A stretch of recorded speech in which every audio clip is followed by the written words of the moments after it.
Welcome, dear ones, to another episode of the Monday Moon Muse. This week begins with the moon in the star constellation Shravana, and it's a really wild week. So it's nice to have the pause on Monday that comes with this nakshatra, this beautiful star constellation called Shravana in the Vedic system, or in modern astronomy, it's Aquila, the eagle, 3 stars. And Shravana means the listening star, the star of introspection. It's also the star of knowledge and learning, especially in the Vedic context where knowledge is transmitted from teacher to student orally.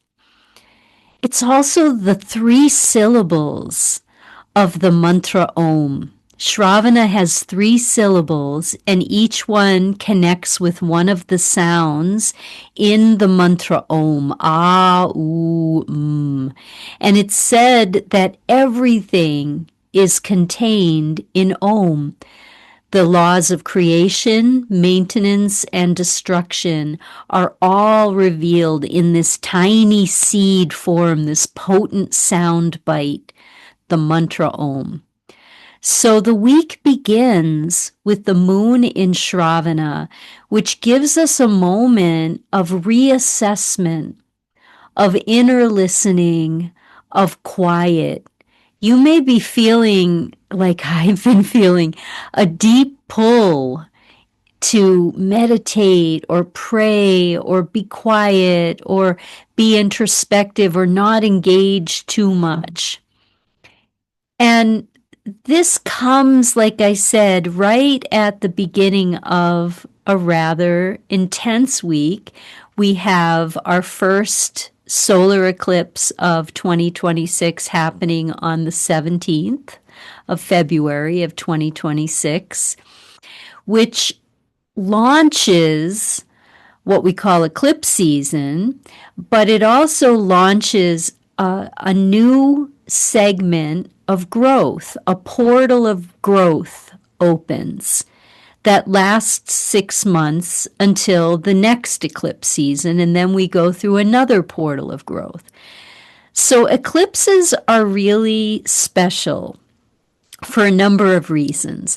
First of all, the light of the sun and the moon is obscured. And that's really significant for us biologically also, in terms of our inner rhythms, because we're so used to the constancy of sun and moon, sun and moon, sun and moon. An eclipse interrupts that.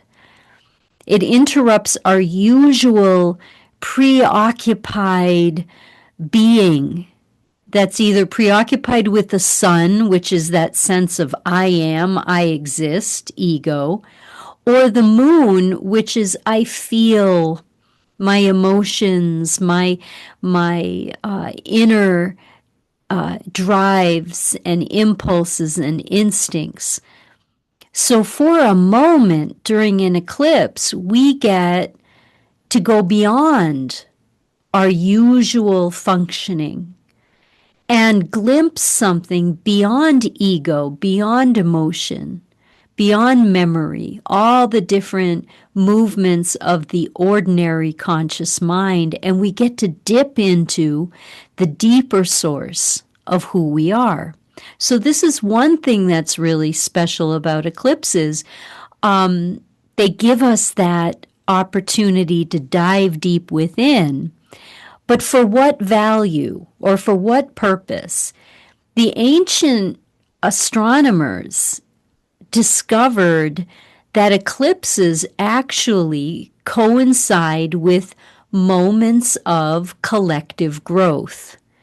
So you could ask yourself, how do things change? How do we go from, being cavemen to landing on the moon, right? How do we evolve? And the ancient astronomers and astrologers discovered that eclipse portals are great moments when society as a collective and us as individuals make big changes or evolutionary leaps. And this is actually the birth of astrology. It rose out of eclipses because they're so potent for bringing about change that carries us forward collectively. So we're about ready to enter into an eclipse portal. And this eclipse takes place in the nakshatra, in the Vedic moon sign of Dhanishta. Dhanishta means the wealthy and the famous. And this is a really, really powerful eclipse because also, as I mentioned in last week's Moon Muse, we have a stellium of planets. There are 6 planets that are going to be affected by this eclipse taking place on the 17th. Sun, Moon, Mercury, Venus, and Rahu, all together getting influenced by this. So it's especially powerful, and it's taking place in the sign of Aquarius, in Dhanishta, the wealthy and the famous. And we're already seeing the effects of the eclipse before it's even happened with the Epstein files. I mean, who's not named in the Epstein files? I mean, every wealthy, famous person is in there and exposed. I mean, even if they didn't do anything wrong, even if they didn't know what had happened, their names are all listed because the wealthy and the famous, Dhanishta, this is all coming into question with this eclipse cycle. We're moving beyond consumption and materialism. Aquarius is an airy sign. It's a refined sign. It's moving us toward something beyond material obsession.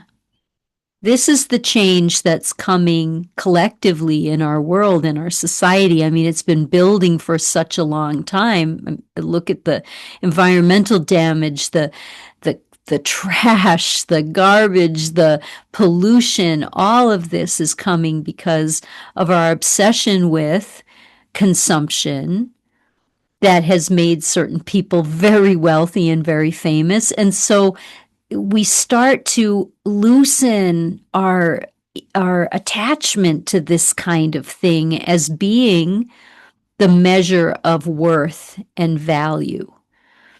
So the eclipse portal starts to dismantle all of that. And it really causes each of us individually to look inside and discover our own values. What's important to us? What's meaningful? What's ultimately worth pursuing? That's what comes up in the next 6 months. This is also a sign that we associate with prophecy. This is symbolized, Dhanishta is symbolized by a drum that's played by Lord Shiva, and we've just passed through Mahashivaratri, the night of great consciousness, expansion, the great powers of dissolution and evolution, that is Shiva.